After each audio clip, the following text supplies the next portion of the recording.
Ayan guys, good morning pa rin. At tayo pauwi na. Ayan, natapos ko ng patubigan, nakanalan. Ayan.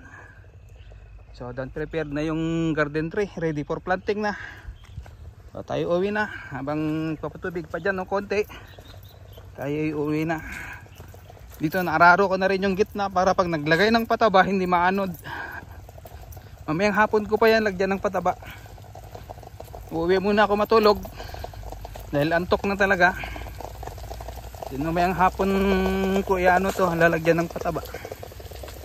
Ayan, kung nakita nyo, ayan o. Ayan yung papatubig pa ako dyan, yung kalahati.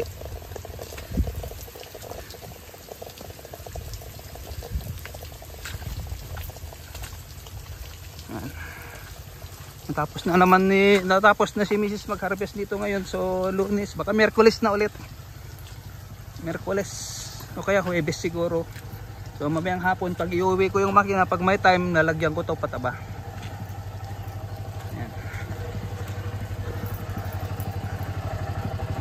Ayan yung kanyang napitas ngayon. Purple. Ito yung mga punla natin na ready for planting. So hanggang sa muli po ay uuwi na. Pinapatubigan ko lang yan saglit. Ayan.